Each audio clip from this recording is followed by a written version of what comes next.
Hi there. I'm a Canadian. I live in the Maritimes.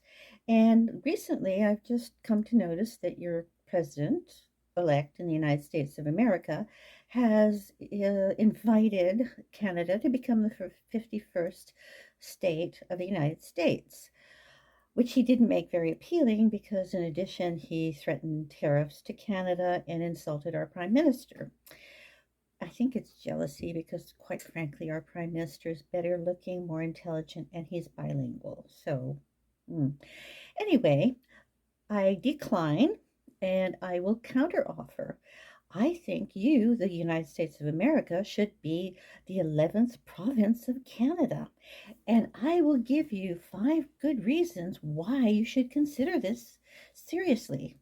First of all, many of you after the election results that just took place were looking to move to Canada. But if you become the 11th province of Canada, you won't have to move. However, that's only incidental. The benefits are first and foremost healthcare.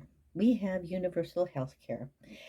We do not have a third party dictating what a physician can and can't do to give you a healthy body. We don't interrupt the surgeries to make sure that you have enough money for the anesthesia, and we don't deny you any claims because it's not profitable. We take care of the people of our country. We believe as Canadians that healthcare is a primary right and that all citizens are entitled to the benefits of health care. In fact, we've even expanded it to dental care.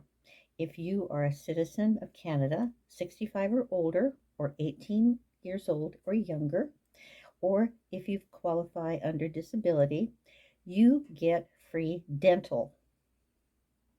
I'm 75, so I'm taking advantage of that.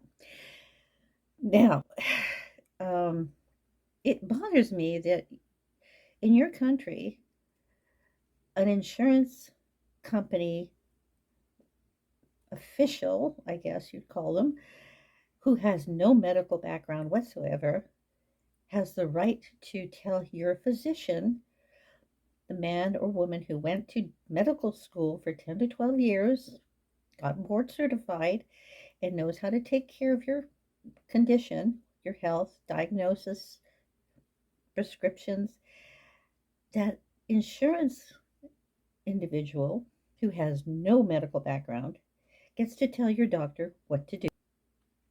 Hmm, we don't do that in Canada. No. Anyway, that's one very big consideration. Oh, to give you an example, my own personal experience, I had cataract surgery in this eye.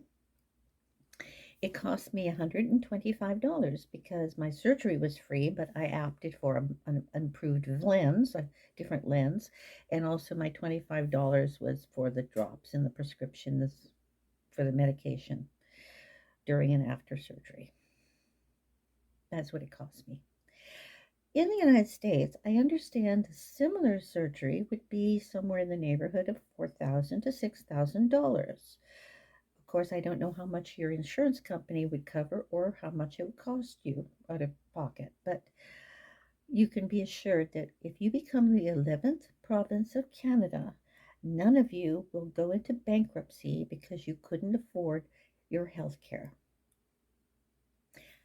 That's number one. Number two, those of you who have children know that in Canada, our children go to school in schools, not in maximum security prisons. That is, they don't need metal detectors, they don't need armed security guards in their hallways, and they don't need to go through drills that provide protections against assaults by deadly weapons. In other words, in Canada, the children know that they go to school and come home safely, unlike your children who go to school not knowing if they'll come home in a body bag or not. The reason that we have those securities for our children is that as responsible adults, we have made efforts to impose restrictions. We have passed legislation that requires very very successful and very intense scrutiny of who can get a gun. Now, that's not to say that some criminal can't grab a gun, but for the most part, the threat of children dying in their schools doesn't exist here. Unlike in Europe and the United States, gun violence is the number one cause of child and teen mortality, which is sad. But we love our children. We love our children in Canada. And if you become a Canadian province, you will benefit from our intelligent regulation. And your children can go to school without feeling afraid for their life. Now, the third thing for you to consider is that we have a very diversified belief system. We have the belief that everyone is an individual and has the right to be an individual. They do not have to be forced into a social or cultural or religious uh, box to perform within the limitations of that system. Everyone has the right to be who they are in Canada.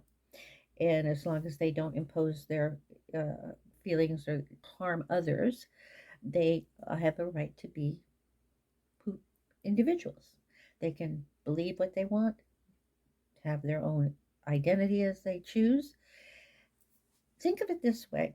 In the United States, you value or you seem to advertise that you're a melting pot. Now, to me, a melting pot means you become homogenous. You all mush in together and become one.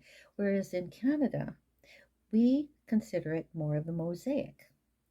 And we allow and appreciate and respect the diversity of others. And somehow, because we have a very community based culture, that works. We all respect each other and we work as one. And the other thing that is very curious to me about the United States is you have a divisiveness, like it's us or them kind of attitude, whereas in Canada, we embrace the whole, again, community. So that's another thing that if you become Canadian, you may not originally accept that. You may even find it foreign to you, but we are willing to educate you and to introduce you to those concepts. We're not going to try and change you. We'll just let you know that there is another way of thinking. And if you so choose, you can adopt that. That would be something to think about. And let's see, that's three, four. Fourthly, Canadians internationally are liked. They really like Canadians out in the international world. A lot of Canadians travel. I don't know that a lot of Americans do, but if you do, you probably notice there's an attitude towards people from the United States that isn't appreciated as much as they appreciate Canadians. In fact, I understand some Americans actually try to pass themselves off as Canadians in order to get better treatment or uh, not be subjected to hostility. Guess what? If you become the 11th province of Canada, you won't have to fake it anymore. Become Canadian and you'll be liked. And there's a misconception in the United States that because we're polite that somehow we're wussy or you know we're not as or we're weak, but that's not true. Politeness is just showing respect to others. That's all it is. We again because of the diversity factor, we respect others and what they believe, what they feel, who they are. That's just politeness. It would be the same way you'd want somebody to treat you, wouldn't it? I mean, Canada and Canadian culture. And I think lastly, your politics would be dramatically different than ours. And you'd have to understand the difference between Canadian government and your United States government. You claim that you have all these rights and freedoms, but it looks like more and more that you are losing, you don't, basically. Um, in Canada, for one thing, our election periods are way shorter. I mean, they don't exhaust people with their years long campaigning and such. Also, there's restrictions on how much money a campaign can get donated to them or contribute. Have the limitations on contributions. We have 5 parties here as opposed to your two. Now, the, there's a benefit to that because your 2 parties just creates a diametrically opposed system.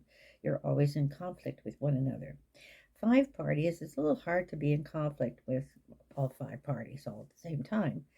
You tend to also find that people with different viewpoints can then find a party that at least reflects to some degree their needs, their wants, their feelings.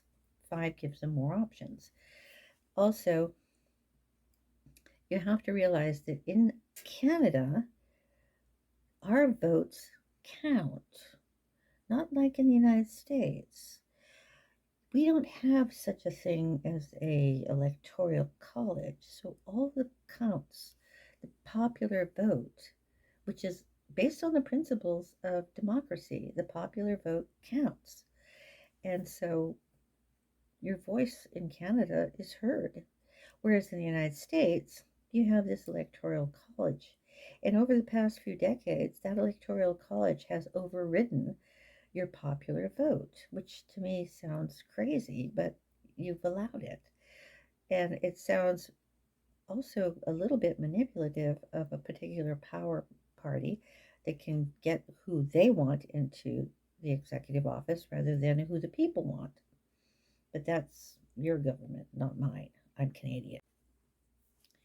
So, in closing, I have provided you 5, even 6 benefits that you would receive when you became the 11th province of Canada.